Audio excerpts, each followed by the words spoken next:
L'heure H. Jean-Louis Lahaye.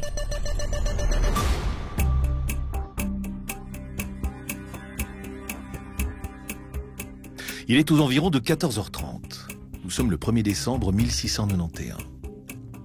Le vent chante cet après-midi à Salem Village, dans la région de Boston. Glacial hiver que celui vécu par ces paysans sans cesse victimes d'une famine qui pèse autant au creux des estomacs que dans les esprits. Tituba, l'esclave amérindienne du révérend de la petite communauté, est occupée à sortir les eaux usées de la maison quand un bruit, celui d'un enfant hurlant au désespoir, attire son attention. Sans réfléchir, d'instinct, elle se précipite dehors. Et dans quelques instants, la fureur des procès en sorcellerie de Salem va connaître sa genèse. Il est 14h30. C'est l'heure H de mon histoire.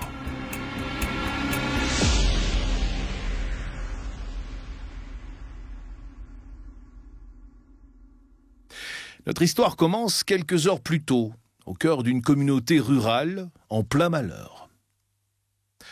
Salem Village se trouve à quelques encablures de Salem Town, ville portuaire en expansion et dont l'hiver glacial y impacte moins l'économie. En effet, le petit village rural en contrebas de la vallée, lui, souffre le martyre. C'est là que vivent les personnages principaux de notre histoire. Tituba est de ces esclaves qui, dans une vie précédente, auraient pu avoir l'allure d'une courtisane. Vendu à la Barbade au révérend Paris, qui officie au sein de la communauté, ses origines amérindiennes lui donnent le teint mat et des compétences particulières. Surnaturelles, si vous préférez. C'est dans ce cadre, propice aux écarts occultes et à la peur, que va se dérouler l'histoire que je m'apprête à vous raconter. Un hiver glacial. Des récoltes qui seront foutues avant même la naissance des premiers bourgeons. La faim qui tenaille les estomacs et les esprits frappés par la peur d'une attaque des tribus amérindiennes. Tout est réuni pour que la zone se transforme en une immense et incontrôlable poudrière, en réceptacle de tous les fantasmes. Tituba, dont la matinée fut consacrée aux corvées que nécessite l'entretien de la grande maison du révérend Paris, est interpellée peu après 11 heures par les deux âmes les plus pures qu'elle ait jamais connues. Élisabeth et Abigail, filles et nièces du révérend, sont venues lui demander quelque chose de bien particulier. Vêtues de la tenue traditionnelle dévolue aux petites filles de ces communautés dont la religion est des plus extrémistes, à savoir tablier blanc, bonnet de tissu sur la tête et robe grossièrement taillée descendant aux chevilles, elles ressemblent à des jumelles en quête d'aventure. Et aujourd'hui, elle demande à l'esclave de la maison de leur apprendre à dire l'avenir. Âgées de 9 et 11 ans, les deux fillettes n'en sont pas à leur coup d'essai. D'ailleurs, en cachette des adultes qui les puniraient pour cela, elles s'essaient régulièrement à l'art de la divination. C'est la première fois qu'elles osent demander à Tituba et à son aura païenne de les aider. De peur d'être embêtée en cas de problème, la servante refuse. Mais la fille du révérend a plus d'un tour dans son sac. Elle menace Tituba d'inventer de toutes pièces une histoire à son père qui la mettrait en cause.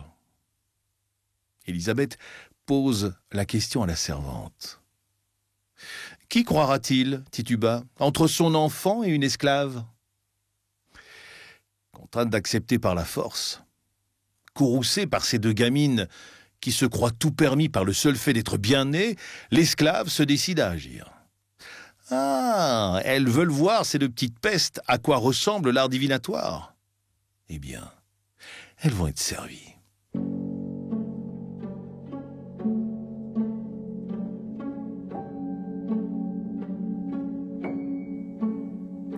Voilà à quoi conduit parfois le manque de politesse et l'insolence. Les trois apprenties sorcières se réunissent au fond du grenier de la maison Paris. Tituba a demandé aux fillettes d'apporter des bougies et des allumettes.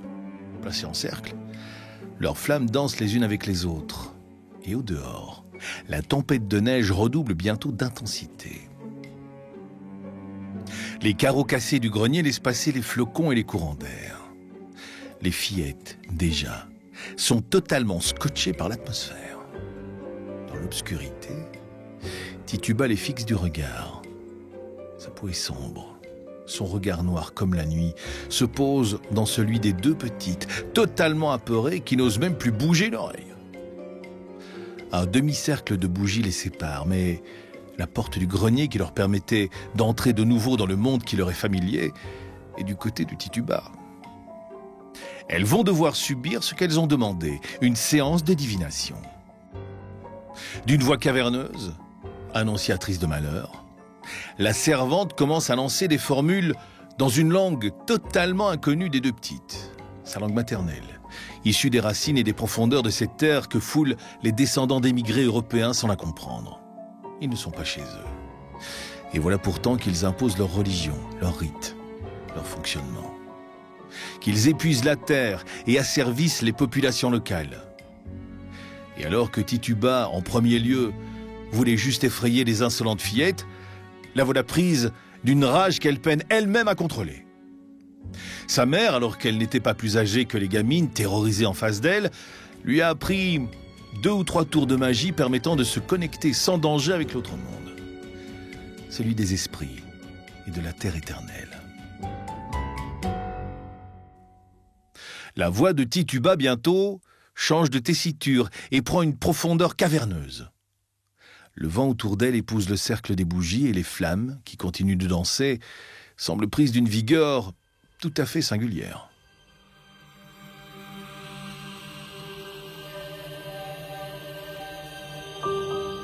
De l'autre côté du cercle, les deux fillettes, comme paralysées, sont submergées par les énergies qui entrent et sortent par la porte du grenier et par les carreaux cassés. Au dehors, la tempête de neige ne semble pas du tout se calmer. Tituba continue ses rites. Elle hausse le ton.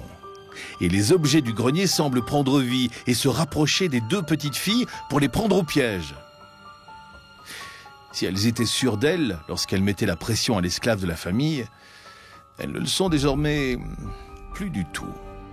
Une peur panique, terrifiante, monstrueuse les envahit.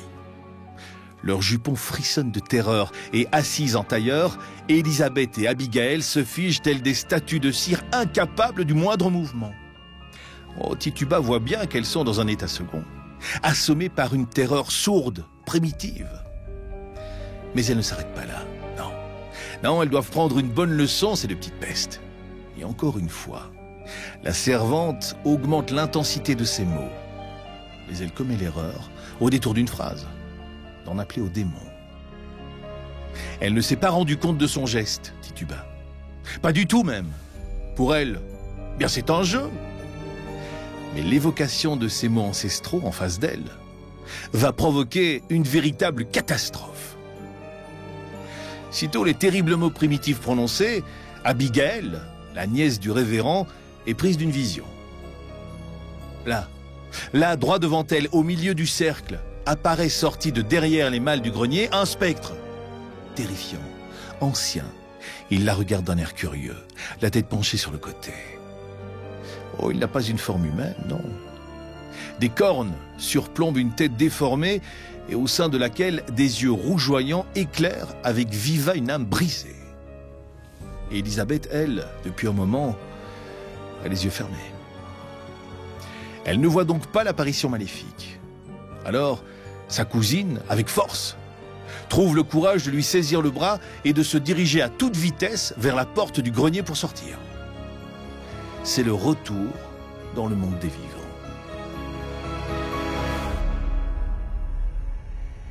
En sortant de la maison pour prendre l'air, les deux fillettes qui ne se sont pas arrêtées de courir se promettent de ne plus jamais ennuyer Tituba.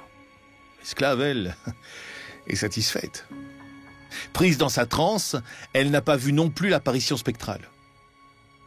Elle clôt donc la séance et retourne à ses occupations.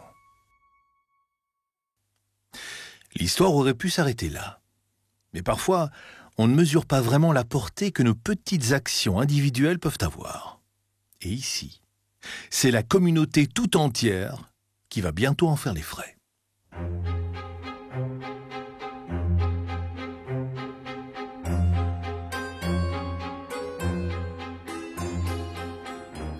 Sitôt sorties de la maison, les deux petites vont immédiatement être victimes de drôles de symptômes. se mettent à parler une langue inconnue, sautillent et se tiennent par la main. Elles traînent des pieds pour marcher et, parfois encore, sans raison, elles vont se cacher, paniquer, dans un endroit reclus. Pire encore, 2 heures après la fin de la séance, elles sont prises de convulsions et d'hallucinations. Bien entendu, on les conduit à leur père et oncle, le révérend Paris, sommité de la région en matière de religion. Terrifié par ce qu'il a sous les yeux, il fait venir le médecin de Salem Town qui, ne pouvant expliquer rationnellement ce qu'il voit, conclut à un cas de possession démoniaque. Alors pris de panique, le révérend cherche une solution. Cependant, ça n'est pas tout. À l'intérieur de leur maison ou dans la rue, sous une neige épaisse et un vent tout à fait anormal, 6 autres fillettes vont commencer à convulser et à voir le démon aux yeux rouges invoqué par Tituba. Soudain, une chape de plomb tombe sur Salem. Le diable vient d'entrer par la grande porte dans notre histoire qui, vous allez le voir, ne va pas tarder à dépasser l'entendement. Le dimanche suivant, le révérend Paris est, comme vous pouvez l'imaginer, particulièrement embêté au moment de faire son sermon à sa petite communauté de croyants. L'air grave, le bras gauche appuyé sur l'autel, comme en recherche de contact direct avec Dieu, l'homme d'église est tout particulièrement noué par le stress. 2 des 8 petites victimes de cette malédiction vivent dans sa propre maison. Et vous pouvez comprendre, tout comme moi, son embarras, d'autant qu'on ne peut à l'époque s'imaginer que des enfants de cet âge peuvent être possédés de leur propre volonté. Autrement dit, le sort a été téléguidé par quelqu'un, ou, comme il semble que ce soit le cas ici, devant le grand nombre d'enfants atteints par plusieurs personnes. Et c'est là que le bât blesse. Rendez-vous compte. Au cœur d'un hiver cataclysmique pour la population, cette toute petite communauté d'à peine quelques centaines de personnes hébergerait plusieurs sorcières ou sorciers qui sont d'ailleurs même peut-être là, aujourd'hui, l'air de rien, à l'écouter dans son église. L'exercice du démasquage est tortueux, difficile. Comment faire pour tenter de percer à ce jour ce secret sombre et délicat ? Mais avant même que commence l'enquête, voici le sermon, prononcé dans une atmosphère à couper au couteau, où tous se regardent en chair de faïence. Comme à son habitude, le révérend Paris a bien pris le pouls de son assemblée. Il axe son discours autour de la résilience, de la mise à l'épreuve que leur envoie le Seigneur aujourd'hui et de la nécessité de débusquer ses ennemis de Dieu. Un discours radical, comme il en est coutumier. Alors qu'il achève son homélie, lui vient l'idée toute simple de demander directement aux enfants atteints par le mal qui les a ensorcelés. Après tout, ce qui sort de la bouche des enfants est vérité, non ? Les semaines suivantes s'ensuivent donc des cérémonies tout à fait lunaires où les 8 enfants sont réunis autour des notables du village et du révérend Paris. La question leur est posée de savoir qui a bien pu leur jeter ce mauvais sort. À la surprise générale, 3 noms ressortent au cours de ces interrogatoires, dont celui que vous connaissez déjà, celui de Tituba. Les 3 femmes sont alors mises aux arrêts et jetées en prison. C'est un choc pour toute la communauté. En effet, si Tituba a contre elle la différence culturelle et ethnique, les 2 autres femmes pointées du doigt n'ont rien de femmes isolées et rejetées par la société, bien au contraire. Elles sont mariées, ont des familles, vont à l'église chaque semaine, mais le révérend tient bon. Le malin peut se cacher partout. Le 1er mars 1692, les 3 femmes sont officiellement accusées de sorcellerie. La machine des procès est lancée. Alors que tout le monde est persuadé que les coupables sont hors d'état de nuire, il n'en est rien, bien au contraire. Les jeunes filles continuent à montrer des manifestations rappelant le diable et ses disciples. Abasourdi, le révérend Paris doit se rendre à l'évidence. Certains soldats du malin se trouvent encore dans son église. Le cercle vicieux, lui, ne fait que s'étendre. Les notables se trouvent face à la nécessité de réclamer d'autres noms aux enfants. En effet, il paraît clair que si les possessions continuent, il est impossible que ce soit les 3 sorcières enfermées qui continuent à sévir. Les fillettes s'exécutent. Et ce sont 7 noms qui sortent de leur râle lors des cérémonies. Mais cette fois, un couple est concerné. Et surtout, la fille de l'une des accusées, qui, tenez-vous bien, est âgée de seulement 4 ans. Alors quoi? Toute la communauté serait-elle gangrénée de suppôts de Satan? Le révérend Paris, en tous les cas, ne se pose pas plus de questions.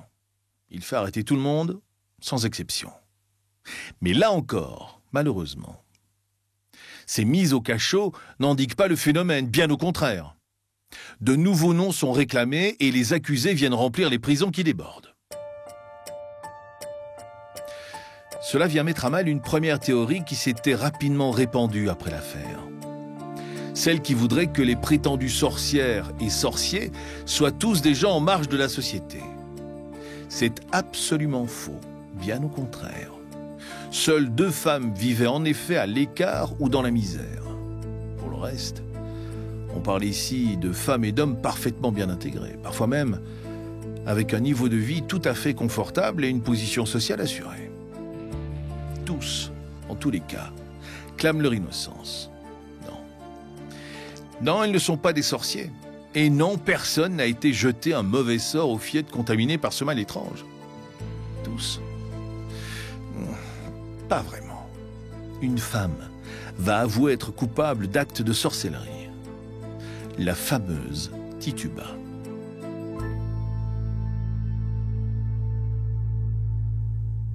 Mais arrêtons-nous un instant sur son cas, si vous le voulez bien. La légende, toujours tenace quand on évoque l'affaire de Salem, voudrait que Tituba ait été noire de peau et originaire de la Barbade. Là encore, feu rouge. Tituba était amérindienne, donc certainement mate, mais pas noire. Et elle a été vendue à la Barbade, mais bien née sur le sol américain. Une fois ces 2 erreurs percées à jour, intéressons-nous maintenant à son cas et à ses aveux.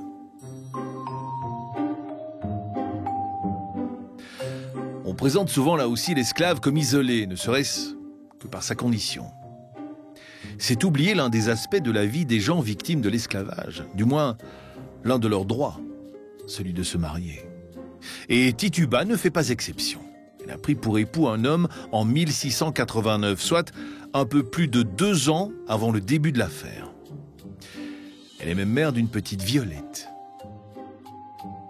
Toute la famille étant logée chez le révérend, on ne peut pas dire non plus que le mythe qui voudrait la faire vivre dans une cabane dans les bois, lieu supposé de rites et de sacrifices, soit fondé.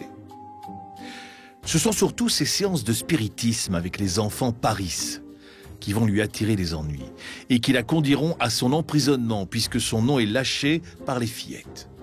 Enfin, pas tout à fait. En réalité, alors que les 2 enfants subissent leur première possession, Tituba semble persuadée qu'un chien est à l'origine de tout ce foutoir. Et pour y remédier, elle prépare un gâteau ensorcelé qu'elle fait manger à l'animal. Le révérend l'apprend et foudrage, il fait avouer les fillettes. Il bat alors son esclave jusqu'à sa première confession de sorcellerie. À la différence de ses co-accusés, elle ne se murera pas dans le silence ou dans la protestation. Elle avoue, oui. Et donc, son rôle dans toute cette affaire devient prépondérant.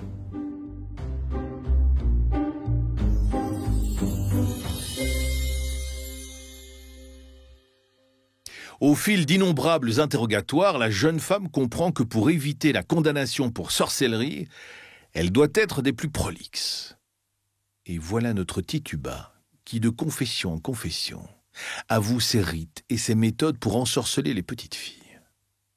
Celle du révérend Paris d'abord, puis celle de son entourage. Pire encore, elle ira jusqu'à accuser d'autres personnes d'être ses comparses, conduisant de nombreux habitants de Salem Village derrière les barreaux.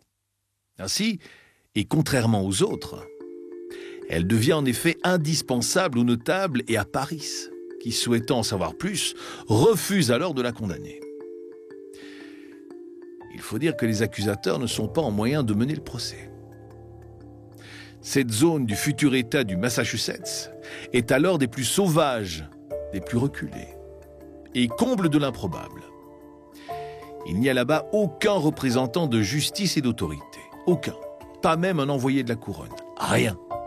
Seul un révérend, garant de la paix religieuse, mais qui, à partir de ce moment-là, n'a plus aucune autorité.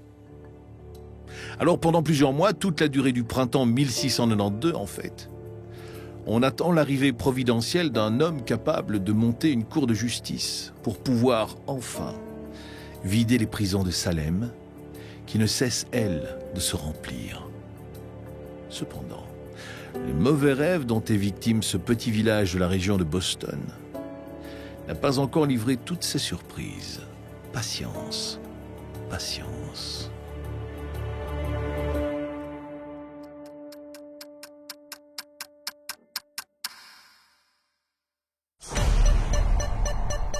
L'heure H. Jean-Louis Lahaye.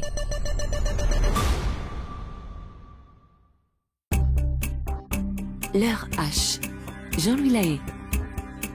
Aujourd'hui, notre heure H nous plonge au cœur de l'obscurantisme à la fin du XVIIe siècle et tente de déchiffrer l'un des plus légendaires mystères liés à la sorcellerie.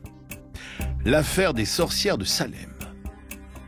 Après avoir par jeu procédé à un rite divinatoire, des enfants de la petite bourgade de Salem Village, tout près de Boston, commencent à être victimes de phénomènes que la médecine de l'époque qualifie directement de possession démoniaque. L'affaire prend une épaisseur hors norme pour cette petite communauté. L'autorité quasi divine du pasteur s'arrête aux exorcismes. Pour la justice des hommes, c'est un représentant de la loi qui doit être mandé.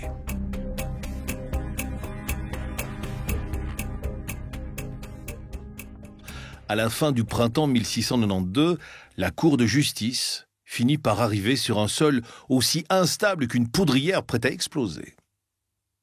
Les procès de Salem peuvent enfin commencer.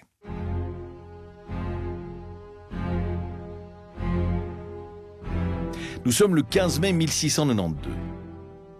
Le gouverneur William Phips est depuis 6 semaines au courant d'une affaire pour le moins particulière. De la sorcellerie de masse.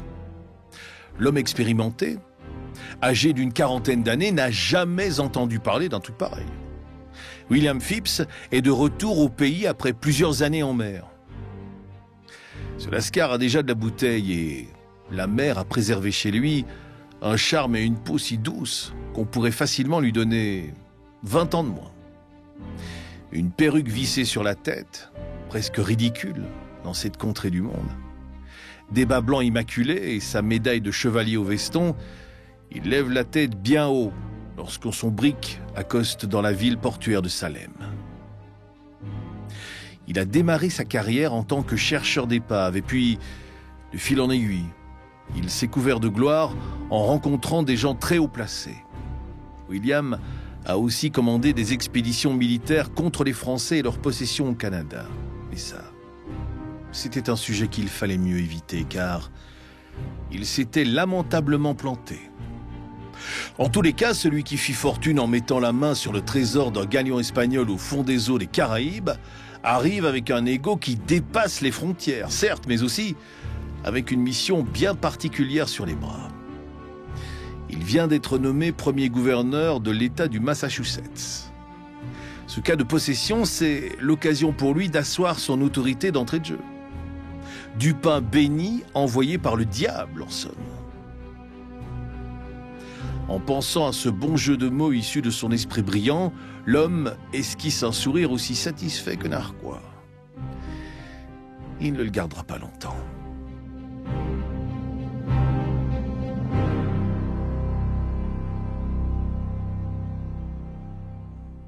L'ambiance que découvre William Phillips à Salem Town est des plus particulières. Il note de la part des passants d'incessants signes de croix. Il entend même des messes hurler au travers des fenêtres. Les prisons débordent. Les petites filles qui courent dans les rues sont aussi craintes que respectées. On a peur de se faire accuser de tout et n'importe quoi. Les gens les évitent à tout prix. Et quand ils ne le peuvent pas, leur donnent de l'argent ou une sucrerie. Notre nouveau gouverneur, endimanché et emplumé comme pas permis, est complètement en décalage au milieu de tout ce marasme, où la famine, pour ne rien arranger, accompagne la recherche de miséricorde. Heureusement, au bout de la rue principale, l'attend une calèche, direction Salem Village, un peu plus loin. C'est là que le révérend Parris a prévu la première audience. Lorsque le cocher lui pointe la direction, le gouverneur Phipps, qui ne sourit déjà plus depuis longtemps, ne peut s'empêcher de remarquer un détail.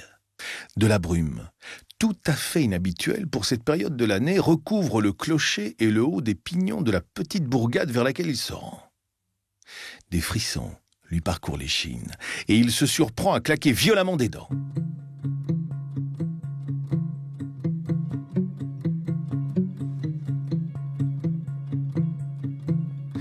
Sa rencontre avec le révérend Parris est particulièrement intéressante. Le nouveau gouverneur décide de ne pas se précipiter. Il proclame l'ordre d'instituer une cour. En effet, le temps presse. Cependant, cette affaire, à l'exposition des faits, ne l'intéresse guère. Il retourne à Boston juste après cette rencontre pour s'en aller fortifier des places dans le Maine. Il nomme son gouverneur adjoint, dont la promotion est encore fraîche sur le papier, président de la Cour de justice. Ce dernier sera accompagné de 7 juges. Le zèle employé par ce gouverneur adjoint, ravi d'obtenir ce poste et impatient de faire ses preuves, va bientôt provoquer de gros dégâts.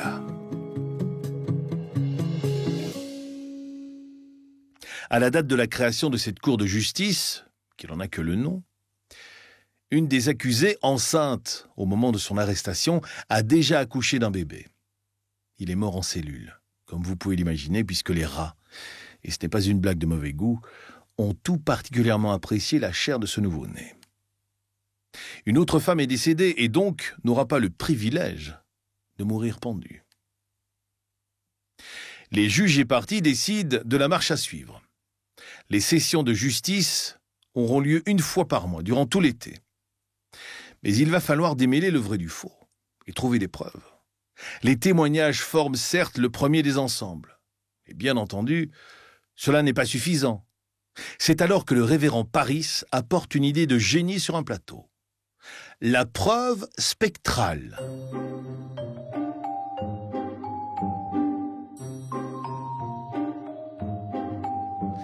Laissez-moi vous expliquer en quoi cela consiste. Généralement, lors d'une crise d'une des victimes, cette dernière voit apparaître soit l'une des personnes accusées, soit le diable sous les traits de cette dernière. 2 cas de figure donc. Soit elle voit apparaître l'accusé et donc ce dernier est coupable. Soit il s'agit du diable et dans ce cas, l'accusé est aussi coupable, puisqu'on estime à l'époque qu'il est nécessaire d'inviter le diable à prendre votre apparence. Double preuve de culpabilité donc. La preuve spectrale devient un instrument des plus pratiques pour rationaliser quelque chose qui ne l'est pas. Mais ça, la Cour n'en a cure. La première des victimes sera pendue le 10 juin 1692. Ouais. Devant le grand nombre de condamnés, le recours au bûcher est abandonné. Ce sera donc la pendaison haut et court. Le 19 juillet, 5 autres rejoignent la première victime dans les limbes. Un mois pile plus tard, on procède à 5 nouvelles exécutions, dont 4 hommes, pour sorcellerie. Une première dans le Massachusetts.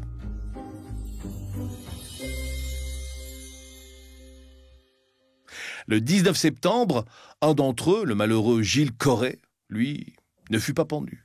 Non, il a joué un peu au rebelle.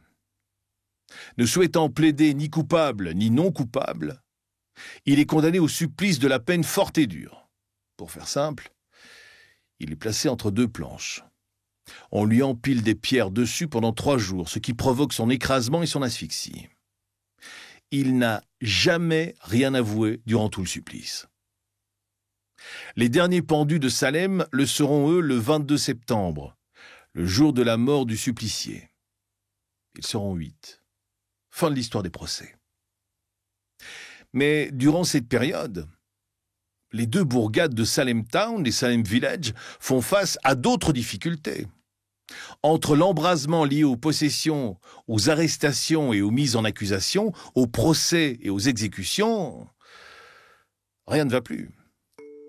Les bêtes meurent de faim. Les cultures ne sont pas entretenues et les activités commerciales périclitent.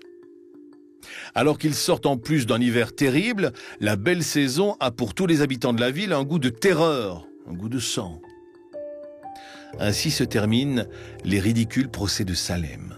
D'ailleurs, dès le mois d'octobre 1692, des membres de la Royal Society font commencer à écrire tout leur désaccord vis-à-vis de la gestion de cette cour de justice. Devant l'explosion de rapports négatifs, le gouverneur Phipps, de retour de ses fortifications, ordonne aux cours de justice de ne plus jamais utiliser la fameuse preuve spectrale dont nous venons de parler. Le tribunal de Salem, lui, est totalement dissous face au scandale. Car oui, le bilan est délirant. 20 condamnés, 29 morts en tout et un tiers de la population mise en accusation. Mais alors, que diable s'est-il passé à Salem ? Eh bien, laissez-moi vous exposer des éléments de réponse.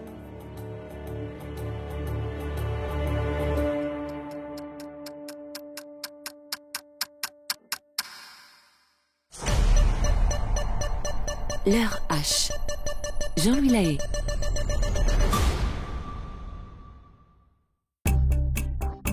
L'heure H. Jean-Louis Lahaye. Aujourd'hui, notre heure H se penche sur le cas des procès de Salem. À la suite de possessions démoniaques et juvéniles, une grande partie de la population de deux bourgades situées près de Boston se retrouve en prison. Près de 30 personnes y laisseront la vie et beaucoup d'autres en ressortiront traumatisés. Mais alors, que s'est-il passé à Salem ? Est-il possible d'apporter de la rationalité à cette chasse aux sorcières géante et débridée ? Vous allez voir, les pistes sont sérieuses et elles mettent à mal l'influence de Satan.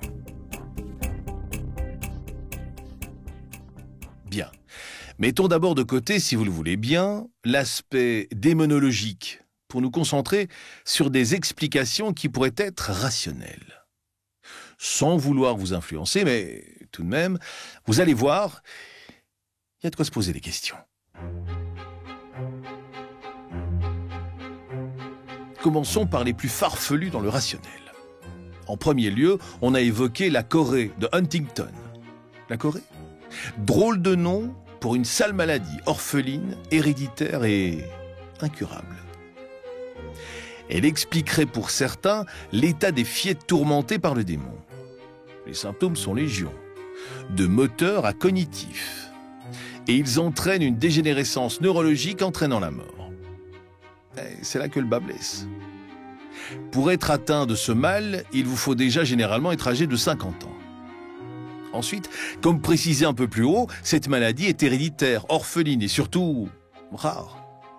Elle touche, tenez-vous bien, 0,007% de la population caucasienne. Et on voudrait croire que là, dans la petite communauté de Salem Village et de Salem Town, elle aurait pu toucher toute une série de fillettes, mais pas leurs parents. D'autant plus que certaines d'entre elles sont mortes à plus de 70 ans, ce qui, rappelons-le, ne colle pas avec l'espérance de vie très courte liée à la maladie. Alors quoi ? Pas d'autres pistes ? Pas d'autres coupables ? Oh bah si. Si, bien sûr que si. Les autres pistes, au contraire, sont plus solides. Les dernières études sur le sujet pointent du doigt l'ergotisme. L'ergot est un champignon parasite qui pousse sur les céréales. Une fois consommé par l'homme, c'est bien souvent la catastrophe. Deux formes de la maladie existent. Une forme gangréneuse et là, bonjour les dégâts et les odeurs, mais aussi sa forme convulsive. Et là, vous me voyez venir. Les premières manifestations chez les petits étant des convulsions, pourquoi ne pas choisir cette pathologie pour tout expliquer ? Les autres symptômes, des diarrhées aux nausées, en passant par les hallucinations, collent également.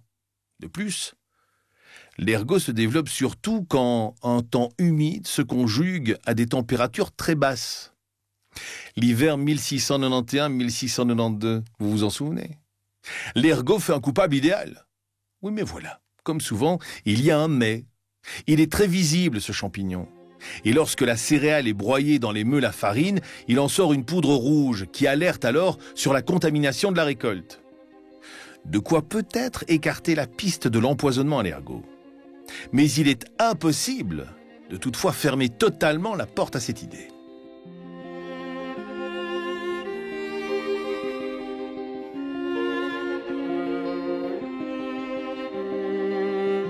Les deux dernières théories, elles, sont plus humaines. Premièrement, celle de l'attention de la communauté. Être une petite fille prépubère à l'époque, autant vous dire que vous êtes tout en bas de l'échelle sociale. Déjà parce que la société entière est régie par un pouvoir masculin et religieux. D'autre part, parce que les petites ne peuvent pas enfanter, ce qui, disons-le, est la principale fonction de la femme à cette époque. Mais grâce à ces accusations, voilà qu'elles deviennent puissantes, les petites possédées. Craintes, respectées.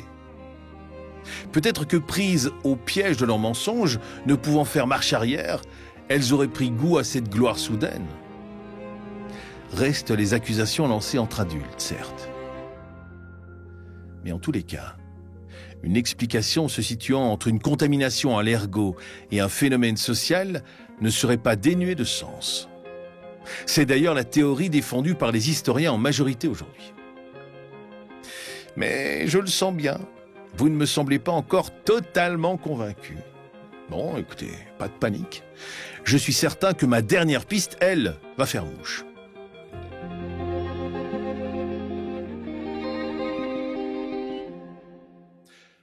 Putnam. Non, je ne vous parle pas d'ici d'une maladie, d'un champignon ou d'un théorème sociologique, mais d'une famille omniprésente à Salem à l'époque et rivale d'un autre clan en pleine expansion, les Porteurs. Leurs différends remontent à bien avant le procès, alors même que Salem Village s'appelait Salem Farm et qu'elle n'était pas alors rattachée à Salem Town. Bon, je n'ai certainement pas le temps ici de vous remonter toute l'histoire de ces deux factions à couteau tiré, mais l'étude des arbres généalogiques de ces deux familles au cœur de cette affaire est particulièrement intéressante. Pour le dire simplement, absolument tous les accusés, et plus particulièrement les condamnés, avaient des contentieux économiques ou familiaux avec les Putnam. Bien vu. Mais là, vous me direz, et à juste titre, pourquoi le révérend Parris, garant religieux de la neutralité d'esprit de sa communauté, aurait-il pris position et joué ce jeu de dupe? Eh bien, figurez-vous que se cache là aussi une sale affaire de gros sous. Laissez-moi vous expliquer. À l'époque, un conseil permanent composé de 5 membres est garant des décisions prises pour la ville.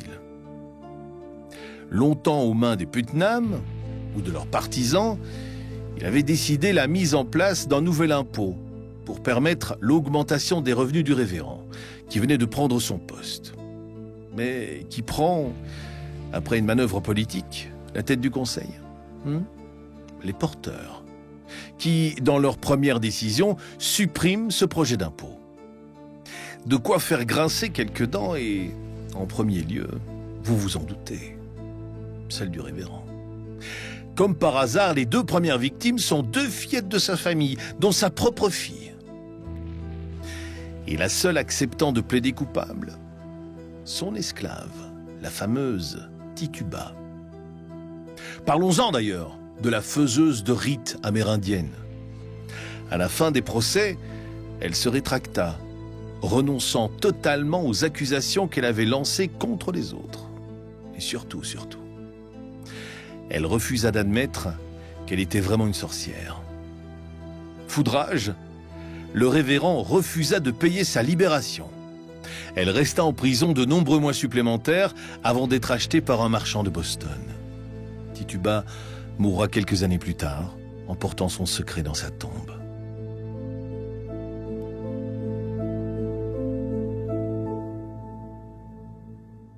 Alors les procès de Salem ne seraient-ils qu'une vulgaire machination publique et une affaire de vengeance entre familles?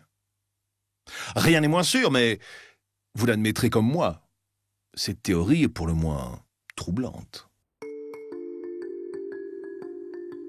En tout cas, l'affaire Salem aura coûté la vie à 24 femmes, 5 hommes, dont 3 étaient pour le moins riches et éduqués. Un ancien policier fut condamné pour sorcellerie après avoir refusé d'arrêter d'autres femmes. 2 des femmes, enceintes au moment de leur condamnation, furent pendues aussitôt l'accouchement réalisé. En bref, une horreur totale, une parodie de justice et une fausse légende noire accusent le diable de tous les maux. Je vous propose aujourd'hui de nous quitter avec une citation d'un auteur talentueux qui s'est penché sur les procès de Salem. Arthur Miller, c'est son nom.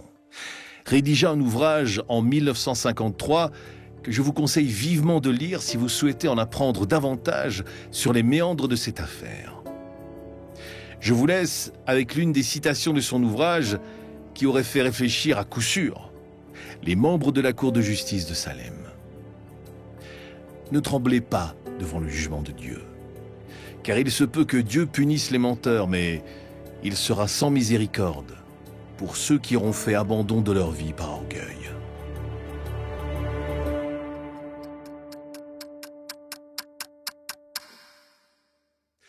Voilà donc pour ce récit que j'ai eu le plaisir de partager avec vous grâce à la plume de Valjean. L'heure H. Jean-Louis Lahaye.